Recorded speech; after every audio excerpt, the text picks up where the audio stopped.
My yogurt is still unopened when HR slides the termination letter across the table. It's 10:47 a.m., not even lunchtime. The CEO, Blake Warren, doesn't sit, just stands by the door. Like this won't take long. We're going in a different direction, Mallory. I blink. Once. Twice. I fixed his biggest client issue an hour ago, saved the account, prevented the cancellation, and now I'm being fired? IT will cut your access immediately, he adds, voice flat, professional, rehearsed. My chest tightens, my fingers go cold. The HR director, Patricia, looks uncomfortable, but silent, complicit. I want to ask why, want to demand answers, want to fight, but instead, my hand moves to my phone muscle memory. Calm. I open a folder, find the document, the one I haven't needed until now. Before you do that, I say quietly, voice steady, controlled. You might want to pull up the cap table. Blake frowns. What? I don't repeat myself, just turn my phone screen toward him. The capitalization table. Company ownership. Equity distribution, share percentages. All there, clear, undeniable. His eyes scan, then stop, then widen. Patricia leans forward, confused. Blake's face changes, color drains, confidence evaporates. This can't be. It is, I say, and everything in that room freezes. My name is Mallory Pierce. I'm 33 years old, director of client success, or I was until 10 minutes ago. But that's not the whole story. I wasn't just hired 2 years ago. When this company was drowning, I invested, through my family trust, quietly, strategically. $850,000 for 18% equity, voting rights, board observer status, legal protections, everything documented, everything legal, everything binding. Blake needed capital, desperately. Banks were pulling back, vendors demanding payment, clients getting nervous. The company was weeks from collapse. I stepped in, not for glory, not for control. To save something that mattered. And because I knew how these things work, I took the operational role, director level, not C-suite, not flashy, just functional, useful, close to the work, close to the truth. But I also took equity, real ownership, legal power, protection. Blake signed everything, gratefully, desperately. He needed my money more than he needed to read the terms. Now, 2 years later, sitting in this conference room with a termination letter, he's remembered, I work here but forgotten, I own here. And that difference changes everything. The room freezes. Patricia stops writing, mid-sentence, pen hovering. Blake's mouth opens, then closes. He looks at the screen, then at me. Excuse me? His voice is different now, uncertain, careful. The cap table, I repeat calmly. You said IT would cut my access immediately. I'm suggesting you review the ownership structure first. Patricia looks between us, confused, lost. I don't understand. She's an investor, Blake says quietly, not to her. To himself, like he's just remembering, just realizing, just understanding what he's done. I don't move, don't speak. Just let the silence do its work. Blake reaches for his phone, pulls up the same document, the official one from the company files. His fingers move, scrolling, searching, finding. His face goes pale, completely pale. This is, when was? 2 years ago. Series A funding. You signed the paperwork. Your lawyer reviewed it. Everything was filed properly with the state. My voice is calm, matter of fact, not angry, not defensive, just factual. Patricia looks at her termination letter, like it might dissolve. Blake sets down his phone, carefully, like it might explode. I need to make a call. Of course. He steps out, into the hallway. Patricia and I sit in silence. She won't meet my eyes. I don't blame her. She's just doing what she was told. She didn't know, didn't understand, didn't realize. Blake just tried to fire one of his largest shareholders. Blake returns. 5 minutes later. With the company lawyer, Austin Chen. Wait, Chen is forbidden. Austin Miller. The lawyer looks professional, serious. He scans the cap table on his tablet. Blake watches him, desperately, hoping for some loophole, some error, some way out. Austin reads carefully, then looks up. This is accurate. Miss Pierce holds 18% equity with full voting rights and board observer status. The investment agreement is valid and binding. Blake's jaw clenches. But she's an employee. She's also an investor. The roles aren't mutually exclusive. The termination of her employment doesn't affect her equity position. So if we terminate her employment, she remains an 18% owner with all associated rights, including board access, financial transparency, and voting privileges. The numbers speak. Louder than Blake, louder than HR, louder than any termination letter. I own 18%. Blake owns 31%. The rest is scattered. Other investors, early employees, option holders. But my 18%, is significant, large enough to matter, large enough to block, large enough to expose everything. Patricia looks sick, Blake looks trapped, Austin looks carefully neutral, professional. I think, Austin says slowly, we need to reconsider this action. Blake doesn't respond, just stares at me like I've betrayed him, like I did something wrong by owning what he sold me. This isn't appropriate to discuss here, Blake says finally, voice tight. Controlled, trying to regain some authority. I tilt my head, study him. Neither was firing me before lunch. The words land, quiet, simple, true. Silence answers me, heavy, awkward. Austin clears his throat. Perhaps we should table the employment discussion and schedule a proper meeting with all relevant parties. When? I ask. End of week? I consider, then nod. Friday at 2 p.m. I'll want the full board present, via video if necessary. Blake's eyes narrow. That's not. I'm exercising my observer rights. The bylaws allow it. Austin nods. She's correct. Blake looks like he wants to argue but can't. The lawyer just confirmed everything. Fine, he says, voice clipped, angry. Friday at 2, he turns, walks out, without another word. Patricia gathers her papers, quickly, avoiding eye contact. I'm sorry, she whispers. This wasn't my idea. I know. She leaves. Austin lingers. That was unexpected. For him, maybe? You've been planning this? I've been protecting myself. There's a difference. He nods slowly. Smart. Then he leaves too. I sit alone, in the conference room, termination letter still on the table, yogurt, still unopened, phone in my hand showing numbers. That just changed. Everything. 2 years ago, the company was sinking fast. I was consulting then, helping with client retention, process improvement, strategy. Blake called me. Desperate. We need capital. Banks are backing out, investors are ghosting. We have 6 weeks of runway. How much do you need? Minimum $500, ideally $1 million. What are you offering? Equity, whatever it takes. I'd been watching. The company had potential. Good product, growing market, poor management, but fixable. I'll do $850,000 for 18% equity, voting rights and board observer status. That's high. That's fair, given your situation. Silence. Then, okay. We met with lawyers, drew up papers, standard investment agreement, equity allocation, voting protections, information rights, board observer, anti-dilution clauses, everything legal, everything proper. Blake signed, grateful, relieved, saved, the money transferred, the company stabilized, vendors got paid, payroll cleared, operations continued. Blake asked me to join full-time, help us rebuild, as Director of Client Success. Why that role? You know the clients, the processes, we need someone who understands. I agreed. Not for the salary, for the proximity, to protect my investment, to see the truth, to stay close to the decisions, the numbers. The reality, I never mentioned. The equity, in team meetings, company emails, daily operations. I was just Mallory, director level, helpful, competent, present. Blake seemed to forget over time that I owned 18%, that I had rights, that I had power. Until today, when he remembered, too late. The deal I made wasn't just about money, it was about structure, protection, control.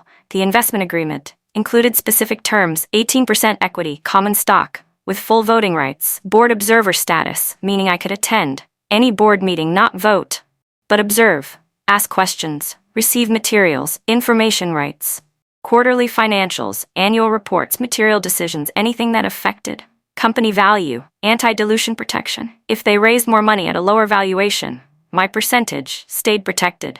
Drag-along rights. If someone tried to sell the company, I had protections. Tag-along rights. If Blake sold his shares, I could sell too. At the same terms. Everything legal, everything binding, everything designed to protect a minority investor from majority abuse. Blake's lawyer reviewed everything, approved it. Standard terms for this situation. Blake was so desperate, so relieved. He barely read it, just signed, gratefully. Now, 2 years later, those terms matter, significantly. Back in the conference room, after everyone leaves, I sit processing. My phone buzzes, text from Austin, the lawyer. Legal confirms everything, your position is secure. Blake is meeting with the board chair now. The board chair, Vernon Walsh. Early investor, former CEO.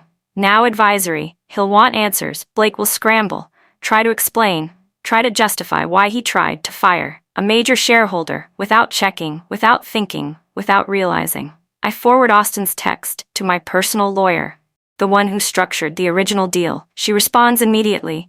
Do not resign, do not sign anything. Document everything. Call me if they pressure you. I won't resign, won't give them an easy out. They wanted me gone. They can explain why. My email pings, company-wide message from Blake.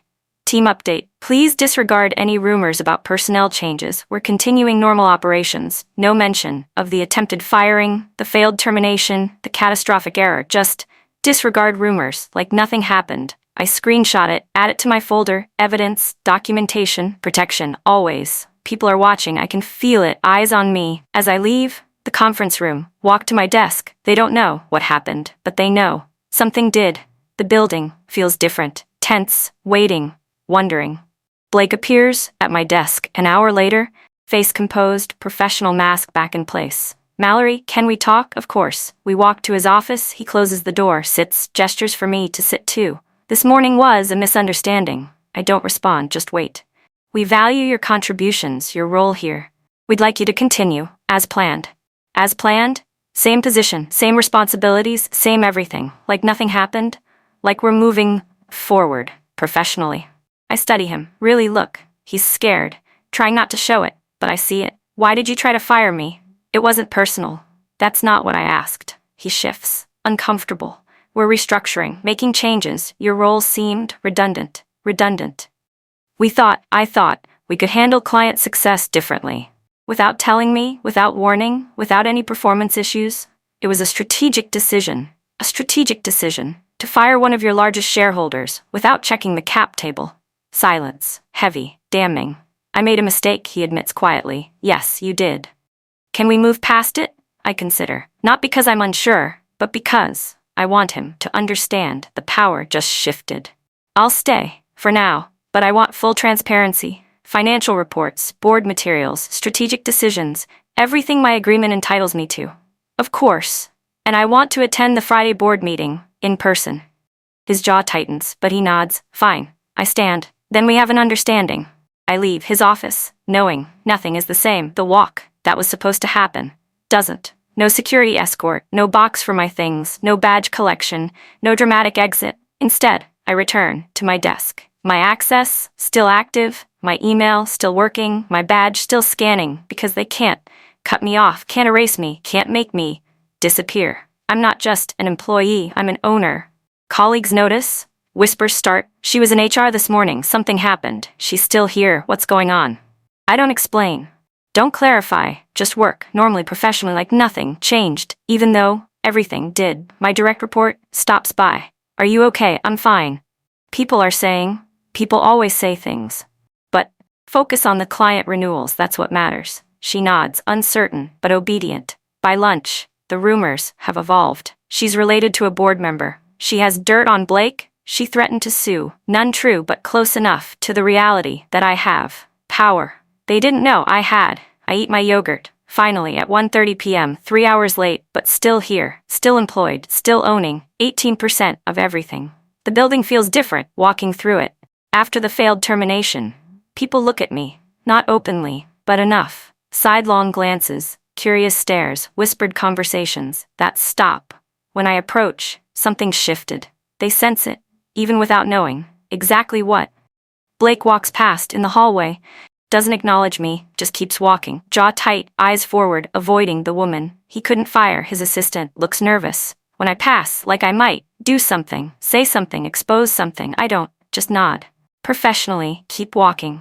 The CFO, Samuel Brooks, stops me by the coffee machine. I heard there was some confusion this morning. It's resolved. Blake mentioned you're an investor. Yes, Series A, 2 years ago. I didn't know. Most people don't. Does that create any conflicts? Only if people forget. I have rights. He nods slowly. Good to know. He walks away, thoughtful, calculating. Word is spreading. Through leadership. The investor they forgot about just reminded them. She exists. She owns. She matters. I return to my desk, check my email, new message from Vernon, board chair. Looking forward to Friday's meeting. We should talk beforehand. Not a request, an instruction. I respond. Happy to. Thursday at 3.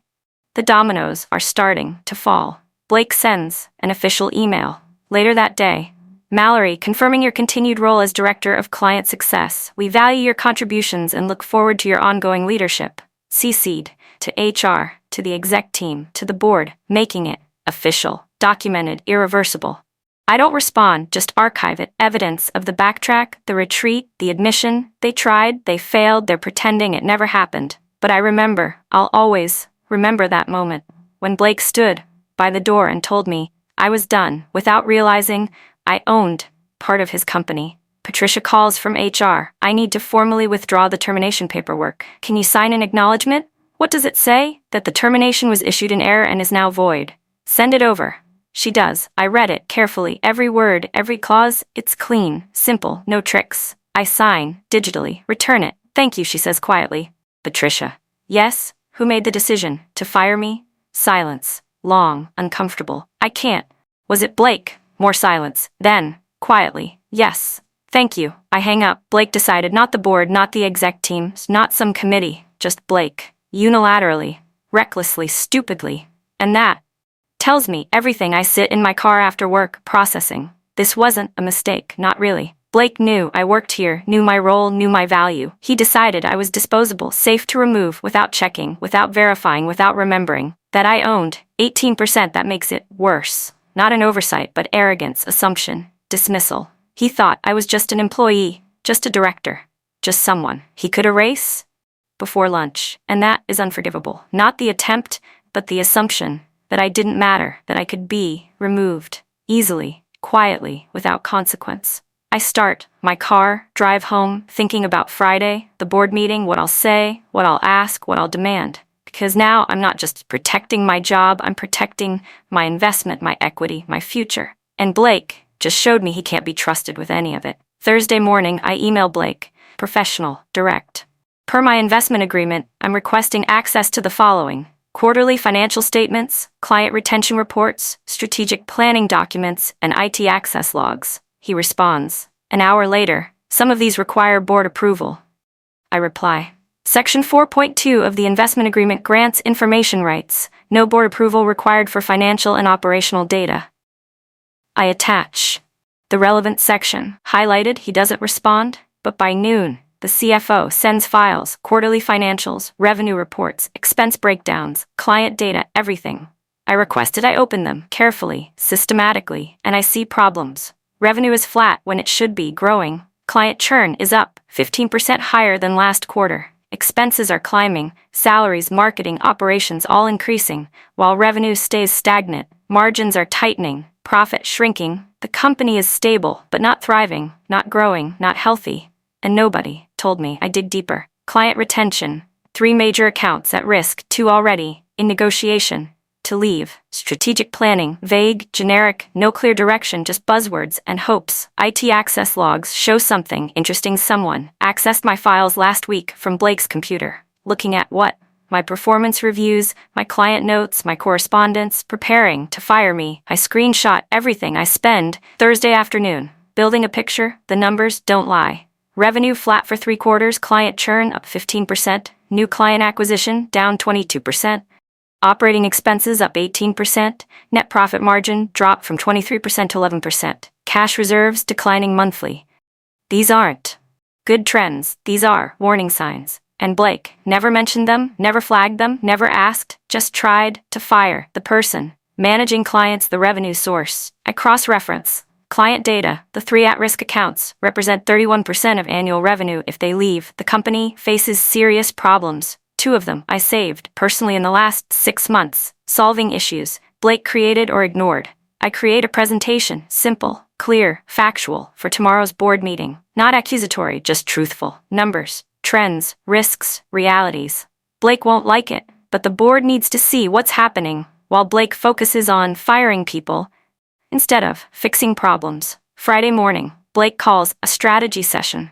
All senior leaders. I attend. Quietly, he presents the quarterly plan, confident, assured. We're positioned for growth, new markets opening, product enhancements launching, team expansion planned. Someone asks, what about client retention? Stable, we're managing it. I stay silent, watch. He continues, our focus is innovation, new features, new capabilities, that's how we'll grow. The CFO shifts, uncomfortably. Blake, the financials show. The financials are fine, we're investing in growth. But current clients are stable. Next question. He's dismissive, cutting off concerns, avoiding reality. Someone mentions a specific client, one I know, is leaving. How's the renewal looking? In progress, we're confident. I know, for a fact, they're not renewing. Decision made last week. He's lying or delusional. Not sure. Which is worse, the meeting ends, people leave, uncertain, unsettled, they sense something's off, but can't quite name it. I can. Blake is out of his depth, leading confidently toward problems he won't acknowledge, and the team notices, even if they won't say it. 2 p.m. Board meeting video conference. Vernon Walsh, board chair on screen, 2 other board members also remote, Blake in person, me in person. Austin the lawyer taking notes.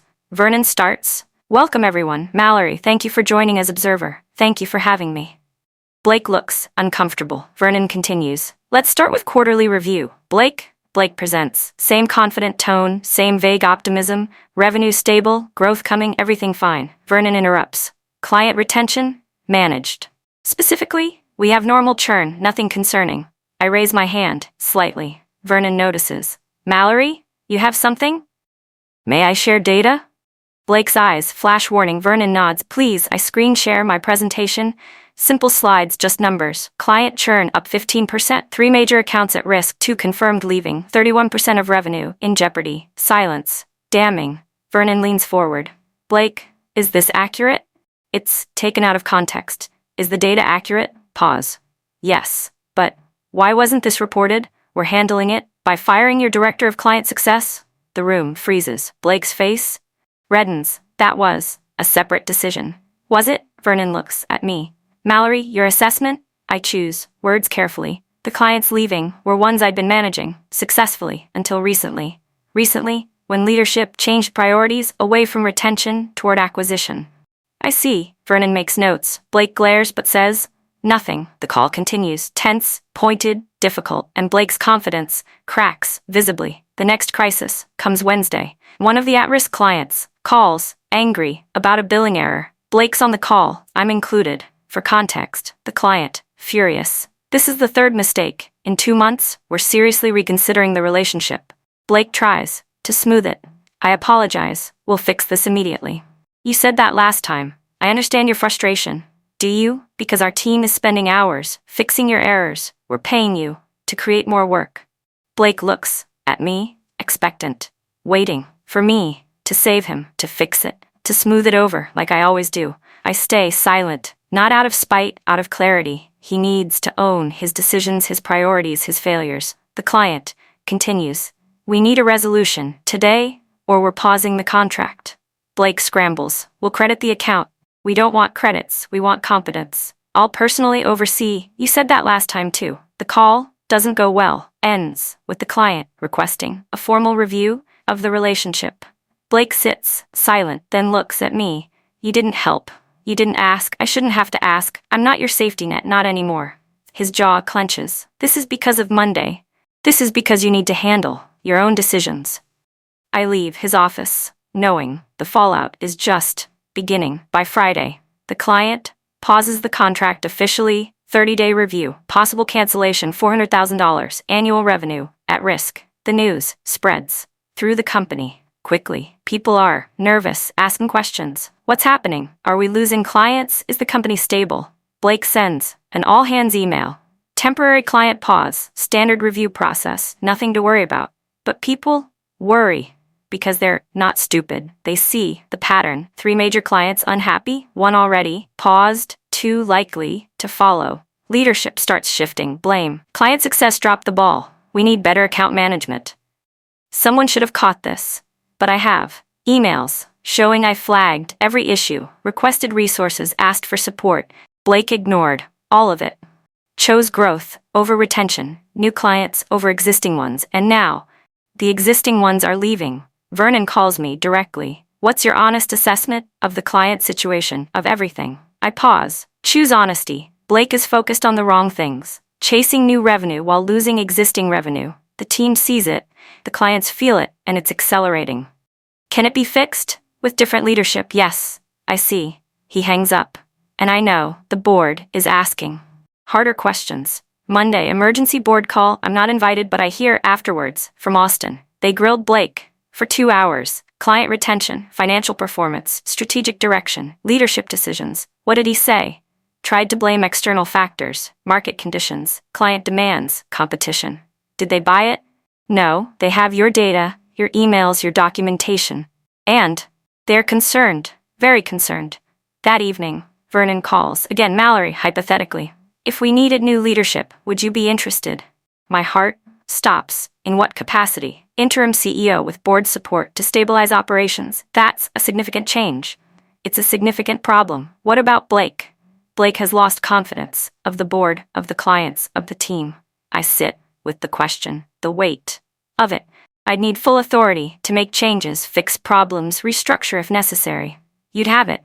And Blake would transition out gracefully if possible. When would this happen? That depends on whether you're willing. I look around my apartment at the company I invested in to save the company Blake is destroying through incompetence and arrogance. I'm willing, under the right terms. We'll discuss terms soon. He hangs up and I sit in silence, realizing the power fully shifted. 21 Blake corners me, Thursday, in the parking garage. You're undermining me. His voice, tight, angry. I stop, turn, face him. How? You know how. Going to the board, sharing data, making me look incompetent. I shared facts. You made yourself look incompetent. His face reddens. I saved this company, built it from nothing.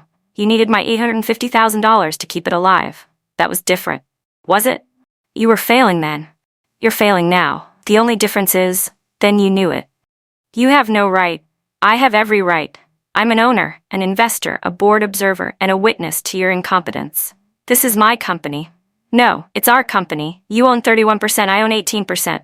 The board owns the rest. It's not yours alone, it never was. He steps closer, threatening. You're trying to take it. I'm trying to save it. Again, I won't let you. You can't stop me. I walk to my car. He doesn't follow, just stands there, in the garage, realizing he's lost control. Friday afternoon, Vernon calls. The board met, we're making a change. When? Monday, board meeting, 10 a.m. Blake will be asked to resign, transitioning to advisory role. You'll be offered interim CEO. Terms, salary increase to CEO level. Equity compensation, 12-month contract. Full operational authority. What about Blake's reaction? We'll handle it. Professionally, generously, but firmly. And if I stabilize the company? The interim tag comes off, the role becomes permanent. I breathe. This is real. Happening. Monday, I accept. Good. We'll send paperwork tonight. Vernon? Yes? Thank you for seeing what I saw. Thank you for having the courage to show us. That evening, I review the CEO contract, every clause, every term. It's generous, fair, clear. I sign electronically, return it, and prepare for Monday, when everything changes again. Monday, 10 a.m. The board meeting, in person, this time. All board members present. Blake, looking nervous. Me, sitting quietly. Vernon starts. Thank you all for being here. We have important matters to address. He looks at Blake. Blake, over the past months, the board has become increasingly concerned about company performance, client retention, strategic direction, leadership decisions. Blake's jaw tightens. Vernon continues. We've reviewed financials, client data, operational metrics, employee feedback, and we've concluded that a leadership change is necessary. You're firing me, Blake's voice, flat, defeated. We're transitioning you to an advisory role, allowing you to step back while remaining connected to the company. This is because of her. He points at me. Vernon shakes his head. This is because of performance data, client losses, board concerns. Mallory simply made us aware of facts you weren't sharing. Blake stands. I built this. You saved this with Mallory's capital, then struggled to grow it. We're grateful for your work, but it's time for new leadership. Blake looks at me, eyes hard. You planned this. I meet his gaze. Calm. I documented failures. The board drew conclusions. He storms out, slamming the door. Vernon sighs. That went better than expected. The room lightens slightly. He turns to me. Mallory Pierce, the board would like to offer you the role of interim CEO, effective immediately. I nod. I accept. Applause. Small, professional, but real. I just became CEO of the company I invested in 2 years ago to save the transition. Takes 2 weeks. Blake clears his office, takes advisory role. Rarely shows up. I move into the CEO office. Different view, different desk, different authority. I start with clients. The 3 at-risk accounts I call personally. This is Mallory Pierce, new CEO. I'm calling to understand your concerns and fix them. They're surprised but willing to talk. I listen, really listen. Take notes, make commitments, follow through. Within 2 weeks, 2 accounts, renew. The 3rd agrees to a trial period. I restructure operations, bringing in a new CFO, stronger controls, better forecasting, clear metrics. I meet with every team, listen to concerns, address issues, build trust. The company stabilizes, then strengthens. Revenue starts climbing, expenses get controlled, margins improve. By month 3, the board removes interim from my title. I'm CEO, permanent, official, earned. Vernon calls. The board is very pleased. You've exceeded expectations. Thank you. We'd like to discuss additional equity compensation. I appreciate that. You saved this company twice. Once with capital, once with leadership. I protected my investment. You did more than that. Maybe. But that's how it feels. Like protection, like preservation, like ensuring what I built survives. 6 months after becoming CEO, the company is thriving, revenue up 34%, client retention at 94%, employee satisfaction highest ever, product development accelerating, new partnerships forming, everything Blake said he wanted actually happening. Under different leadership, I restructure my role, hire a COO to handle day-to-day. I focus on strategy, vision, growth. Blake's advisory role ends by mutual agreement. He starts a new venture. I wish him well professionally, distantly. No hard feelings, just boundaries. The company continues growing, evolving, becoming what it always could be with the right leadership, the right focus, the right priorities. I think back to that morning in the conference room, yogurt unopened, termination letter sliding across, Blake standing by the door. We're going in a different direction. He was right, just not the direction he intended. They tried to erase me before lunch, forgot I owned the table. Now I run the company, not louder, not emotional, not vengeful, just better, stronger, clearer. And nobody will forget, again, what I own, what I built, what I saved. Twice.